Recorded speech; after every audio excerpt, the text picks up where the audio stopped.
They thought intimidation would scare us into submission. A vest with HOA cop stitched on the front, a clipboard full of fake violations, and a smirk that screamed untouchable. But what Doug didn't know was that the moment he pointed a gun at my daughter, he crossed into a world where intimidation means nothing, because my daughter is FBI. Before we dive in, comment which country you're watching from. Let's see how far this story travels. My name is Sarah Mitchell. A year ago, after a bitter divorce, I moved into Oakwood Estates, looking for a fresh start. The neighborhood looked beautiful at first. Trimmed lawns, brick driveways, smiling faces at the clubhouse, but the HOA was rotten at its core. The secretary, Karen Bloom, treated the HOA like her personal empire. She pushed through bizarre rules that no county had ever approved. No curtains unless they were white. No cars in the driveway after 8 p.m. Even nonsense about mailbox alignment. Every violation came with a fine. $200, $500, sometimes more. I thought it was laughable until Karen escalated. One afternoon at a board meeting, she introduced Doug, a broad-shouldered man in his 40s, shaved head, mirrored sunglasses.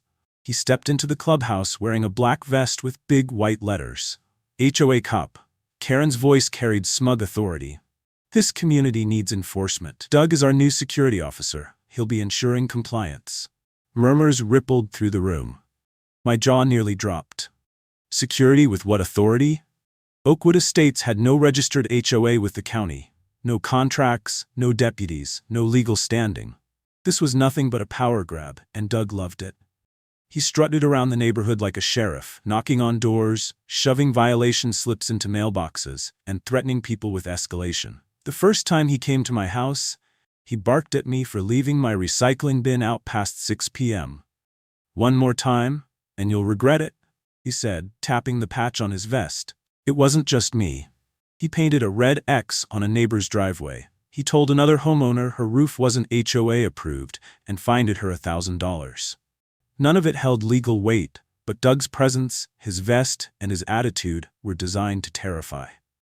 At home, I vented to my daughter Jessica. She had just moved back in after years away. Quiet about her career, but disciplined, sharp-eyed, and calm under pressure.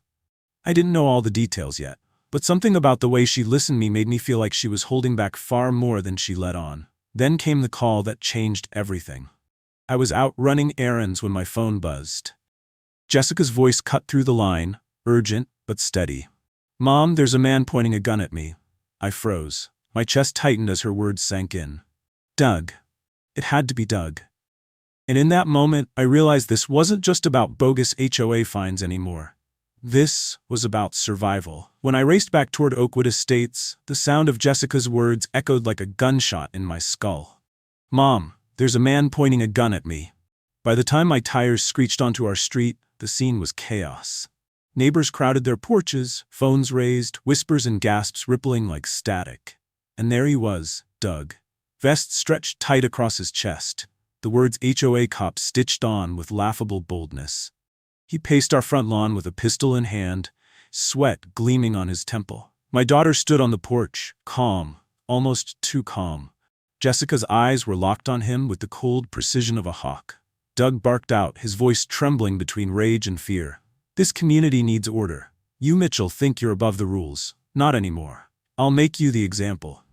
Before I could shout, Doug lifted the pistol skyward and fired. The blast split the afternoon air. Mothers screamed. Someone dropped to their knees behind a minivan, and the sharp smell of gunpowder burned my nostrils. Jessica didn't flinch. Her voice sliced through the panic. That was a threat, and threats have consequences. In a flash, she moved faster than most could register. She drew her own weapon, stepped off the porch, and fired one precise round. Doug's scream ripped through the neighborhood as he crumpled to the concrete, clutching his leg. His gun clattered uselessly across the driveway. Gasps and cries filled the air. "Oh my God," someone shrieked. "She shot him!" Another voice muttered, "No, she saved us." Jessica advanced, calm and deliberate, weapons still trained on him. Doug writhed, cursing, trying to sit up, but her boot pinned his shoulder easily. That's when she reached into her pocket and pulled out a black leather badge wallet. With a single snap, the gold letters caught the sun. "Federal Bureau of Investigation," Jessica said, her voice level, cutting through the crowd like a blade. tactical commander, and this man just committed felony impersonation and reckless endangerment under state and federal law. The crowd fell silent. Phone zoomed closer. Even Sandra, the board secretary, who had proudly appointed Doug, her so-called HOA cop, staggered backward, her face ghost white. I staggered closer, still trying to process what I just witnessed. Neighbors whispered in disbelief. "She's FBI." No wonder she didn't even blink. Doug groaned, still clutching his bloody leg. This is illegal. You can't shoot me." Jessica's eyes narrowed. She held the badge just inches from his face. "You impersonated an officer. You discharged a firearm in a residential neighborhood. You threatened a civilian. Congratulations, Doug.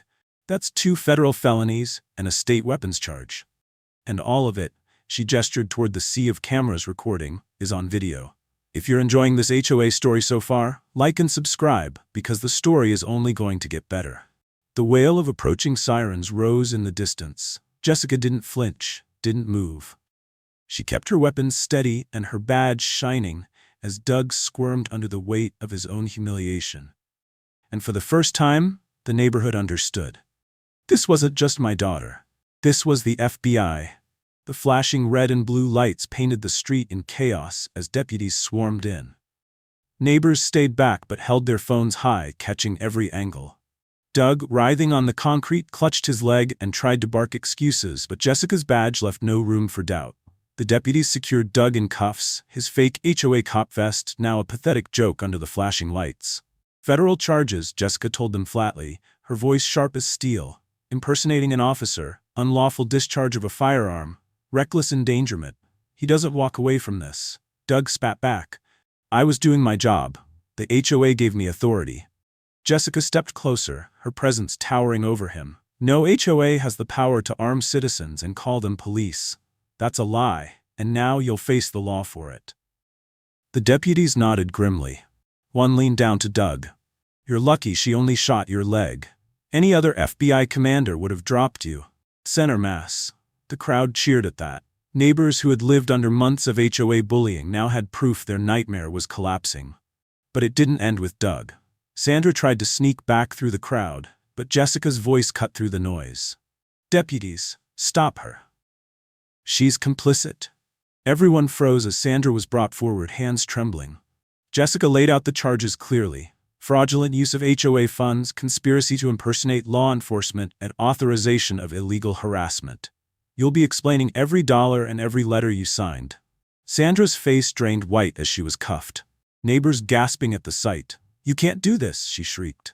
Jessica tilted her head. "Watch me." The deputies loaded both Doug and Sandra into separate cruisers. The crowd roared, clapping and chanting, some even hugging each other. Years of fines, threats, and intimidation had just gone up in smoke. I felt my chest loosen for the first time since moving into Oakwood Estates. My daughter, my FBI tactical commander daughter, had dismantled their entire operation in a single afternoon. Before the cruisers pulled away, Jessica turned to the cameras still rolling and let her voice carry for everyone watching live. "This is what happens when bullies pretend to be the law. They end up facing the real one." And as the sirens faded down the street, I realized something powerful.